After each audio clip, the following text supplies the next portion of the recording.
Hello everyone, Tickless Academy YouTube channel में आप सभी का स्वागत है। आज के वीडियो में एसी सर्किट ये यूनिट को हम आगे बढ़ाएंगे, इसका एक प्रॉब्लम सॉल्व करेंगे और ये आज एसी सर्किट का 21st लेक्चर है। तो देखिए, जो प्रॉब्लम आज हमें सॉल्व करना है वो आपके सामने है। क्वेश्चन में क्या लिखा है हम पढ़ेंगे। क्वेश्चन में लिखा है अ 50 hertz voltage of 120 volt RMS is applied across 0.1 Henry inductance. Write the equation for voltage and current. Also calculate inductive reactance. तो चलो हम ये प्रॉब्लम सॉल्व करेंगे और ये प्रॉब्लम सॉल्व करने के लिए हम वही फार्मूलाज का यूज करेंगे जो हमने एसी सर्किट के 7th लेक्चर में बताए थे। तो अगर आपने वो 7th लेक्चर नहीं स्टडी किए हैं तो आप यहाँ से स्टडी कर लीजिएगा। उसमें हमने सिंगल फेज एसी सर्किट में यूज होने वाले सभी फार्मूलाज बताए थे। वो फार्मूलाज अगर आपको पता है तो आप कोई भी सिंगल फेज एसी सर्किट का प्रॉब्लम काफी आसानी से सॉल्व कर सकते हैं। तो चलो सबसे पहले हम ये क्वेश्चन पढ़ेंगे। क्वेश्चन का डाटा, क्वेश्चन में क्या डाटा दिया है वो हम पहले लिख लेंगे as a given data, then after इसका सॉल्यूशन बनाएंगे। क्वेश्चन हमने आज के वीडियो के डिस्क्रिप्शन में भी दे दिया है। तो सबसे पहले हम लिखेंगे गिवन डाटा। कोई भी प्रॉब्लम सॉल्व करते समय गिवन डाटा पहले लिख लिया करो। तो क्वेश्चन में क्या लिखा है, 50 हर्ट्ज। देखो सबसे पहले यहां पे फ्रीक्वेंसी दी है तो फ्रीक्वेंसी हम लिख लेंगे। कितना फ्रीक्वेंसी दी है, 50 हर्ट्ज की फ्रीक्वेंसी दी है। वोल्टेज ऑफ 120 वोल्ट, देखो यहाँ पे आरएमएस वैल्यू ऑफ वोल्टेज दिया है, आरएमएस वोल्टेज, ठीक है, इसका मतलब वी आरएमएस। तो ये हम यहां लिख लेंगे वी आरएमएस। कितना दिया है, 120 वोल्ट। ओके, आगे लिखा है इज अप्लाइड अक्रॉस 0.1 हेनरी, इसका मतलब 0.1 हेनरी इंडक्टेंस, इसका मतलब यहां पे एल, इंडक्टेंस को एल से शो करेंगे और इसका वैल्यू क्या है 0.1 हेनरी, ठीक है। और क्वेश्चन में आगे लिखा है right the equation for voltage and current, voltage and current का इक्वेशन लिखना है। तो हम ये लिखेंगे equation of V, equation of V हमें तैयार करना है, यानी equation of voltage and equation of I, that is equation of current हमें तैयार करना है। और क्वेश्चन के लास्ट में लिखा है also calculate inductive reactance. Inductive reactance it means हमें एक्सेल फाइंड आउट करना है, ठीक है। तो ये फाइनली क्वेश्चन के अकॉर्डिंग पूरा गिवन डाटा हो गया। चलो अब हम प्रॉब्लम सॉल्व करना स्टार्ट करते हैं। यहाँ पे एक स्पेशल ये है, कोई भी टाइप का डायग्राम दिया हुआ नहीं है, आप चाहे तो डायग्राम ड्रॉ कर सकते हैं। डायग्राम अगर आपको ड्रॉ करना है तो क्या हो सकता है, देखो डायग्राम हम आपको बताते हैं। डायग्राम कुछ ऐसा हो सकता है जिसमें सर्किट में सिर्फ एक इंडक्टेंस रहेगा, क्योंकि क्वेश्चन में इंडक्टेंस के अलावा और कुछ भी दिया हुआ नहीं है। क्वेश्चन में ये क्लियर कट कहा है कि जो वोल्टेज है, गिवन वोल्टेज, ये इंडक्टेंस के अक्रॉस जो है वो कनेक्ट किया है, देखो, ठीक है। 120 वोल्ट का voltage is applied across 0.1 Henry inductance, इसका मतलब जाहिर सी बात है कि यहाँ पे सर्किट में सिर्फ एक इंडक्टेंस है। तो ये देखिए सर्किट में इंडक्टेंस हमने यहाँ पे शो किया है और ये वोल्टेज कितना है, तो ये वोल्टेज है दैट इज 120 वोल्ट, ठीक है। और 50 हर्ट्ज फ्रीक्वेंसी के साथ यहाँ पे इंडक्टेंस के अक्रॉस इतना एसी वोल्टेज अप्लाई किया है। और ये वोल्टेज अप्लाई करने के बाद की वजह से क्या होगा, यहाँ पे जो रिजल्टिंग करंट है वो भी अल्टरनेटिंग फॉर्म में रहेगा और ये करंट रहेगा करंट आई, ठीक है। तो क्वेश्चन के अकॉर्डिंग ये हमने सर्किट तो बना लिए। अब प्रॉब्लम सॉल्व यहाँ पे कैसे करेंगे, तो क्या क्या फाइंड आउट करना है, तो equation of voltage and equation of current. तो इक्वेशन ऑफ वोल्टेज, तो ऐसे में आपको स्टैंडर्ड इक्वेशन क्या होता है वो पता होना चाहिए वोल्टेज और करंट का। तो वोल्टेज का स्टैंडर्ड इक्वेशन ये होता है, दैट इज एसी वोल्टेज का standard equation V equal to Vm sine of omega t, ये है एसी वोल्टेज का, दैट इज अल्टरनेटिंग वोल्टेज का स्टैंडर्ड इक्वेशन। और अल्टरनेटिंग करंट का standard equation I equals to Im sine of omega T plus minus phi, ठीक है। ये है alternating current, that is AC current का स्टैंडर्ड इक्वेशन, ठीक है। V is the voltage, Vm is the maximum voltage, omega is the angular velocity या फिर बोलो angular frequency, T is the time, ठीक है। यहां पे I is the current, Im is the maximum current, ठीक है। और यहां फाई लिखा है, phi is the phase angle that is phi, okay. और यहां पे सबसे इंपॉर्टेंट क्या है, सबसे इंपॉर्टेंट ये है कि ये जो सर्किट है ये इंडक्टिव सर्किट है। सर्किट में सिर्फ इंडक्टेंस है, इट मींस ये प्योर इंडक्टेंस है। अगर यहां सर्किट में प्योर इंडक्टेंस है, इसका मतलब यह है कि यहां पे जो करंट है, ये करंट जब ये इंडक्टेंस में से फ्लो होगा तो ये करंट वोल्टेज को लैग करेगा by an angle of 90 degree. ये हमने इसके पहले प्योर इंडक्टिव सर्किट में भी आपको एक्सप्लेन करके बताए थे। हमने उसमें कहा था whenever AC voltage is applied across pure inductance then the resulting current is also alternating and that resulting current lags the applied voltage by an angle of 90 degree, ऐसा हमने कहा था। इसका मतलब ये है, ये कंफर्म है कि ये प्योर इंडक्टिव सर्किट है, ऐसे में करंट वोल्टेज को लैग करेगा बाय 90 डिग्री। तो यहां पे हम स्टेटमेंट में लिख लेंगे since it is an inductive circuit, ये आपको मेंशन करना पड़ेगा। Since it is an inductive circuit, therefore current I lacks the applied voltage V by an angle of 90 degree. ठीक है, 90 डिग्री से करंट वोल्टेज को लैग करेगा, ये कंफर्म है। ऐसे में यहां पे फेज एंगल फाई क्या हो जाएगा, तो फेज एंगल फाई हो जाएगा 90 डिग्री, लेकिन लिखते समय वो आपको यहां माइनस में लिखना है।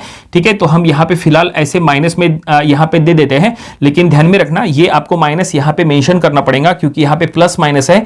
Plus is for leading current and minus is for lagging current. ठीक है, तो ये आपको ध्यान में रखना है कि यहां पे फेज एंगल फाई कितना है, 90 डिग्री। ये हमें इक्वेशन तैयार करते समय काम में आएगा। तो ये काफी इंपॉर्टेंट स्टेटमेंट है, आपको इस टाइप के प्रॉब्लम में ऐसा स्टेटमेंट एग्जाम में लिखना कंपलसरी है। Since it is an inductive circuit, therefore current I lags the voltage V by an angle of 90 degree. इस तरह से हमने फाई यहां पे मेंशन कर लिए। और अब चलो अब आगे बढ़ते हैं, और यहां पे वोल्टेज और करंट का इक्वेशन अगर हमें तैयार करना है तो क्या क्या फाइंड आउट करना पड़ेगा।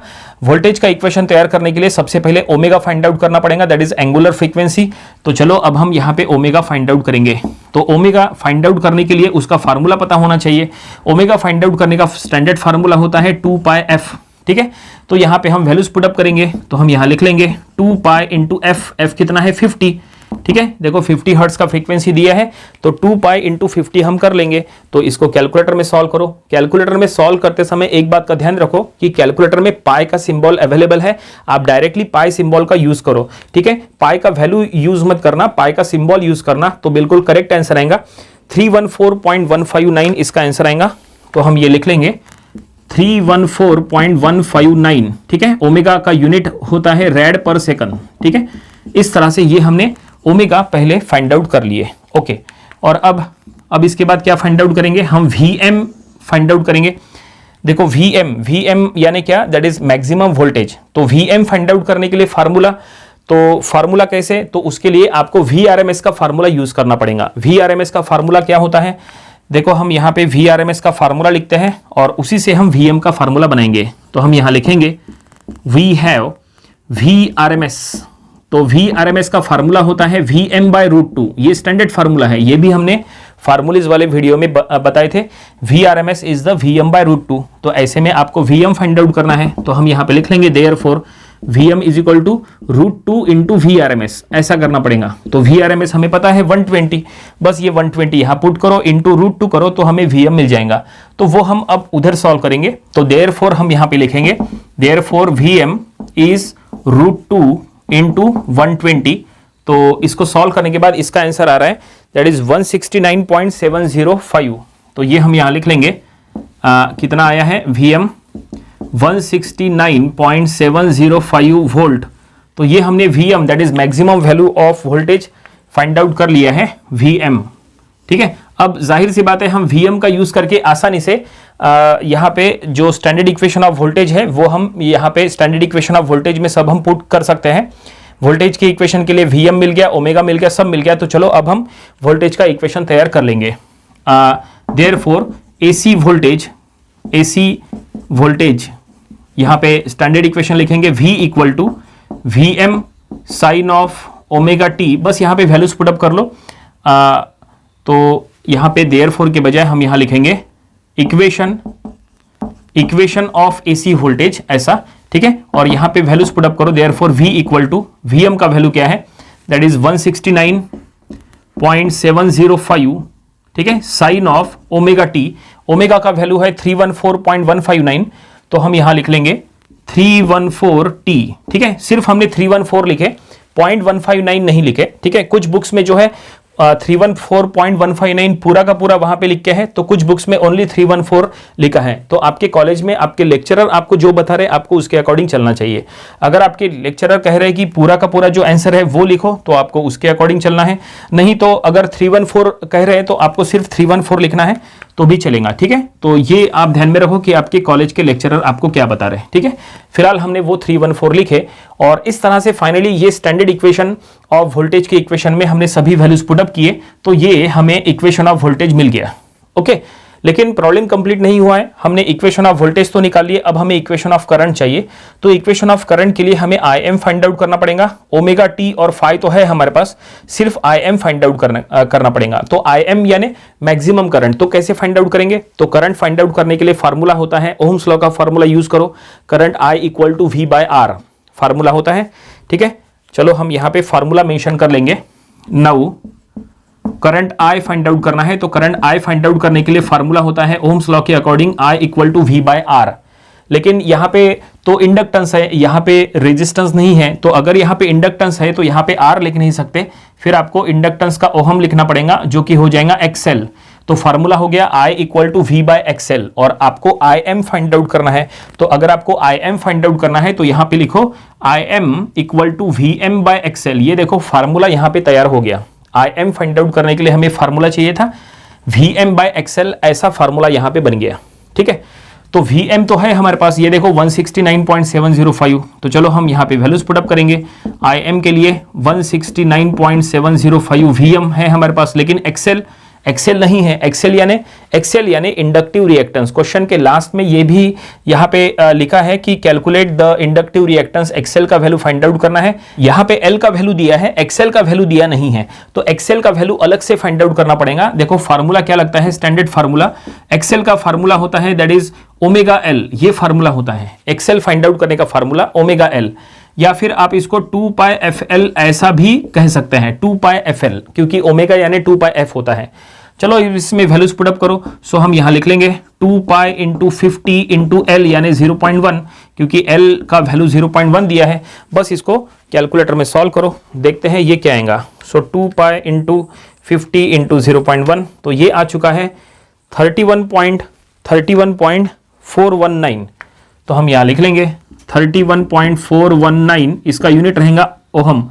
तो ये हमने एक्सेल फाइंड आउट कर लिए। इसका मतलब क्वेश्चन में जो लास्ट बिट फाइंड आउट करने के लिए कहा था, ये भी हमने वो फाइंड आउट कर लिए। अब ये एक्सेल का यूज करो, और एक्सेल का यूज करके हम यहाँ पे 31.415 है, तो हमने 419 लिखे, 415 है, ठीक है, इस तरह से।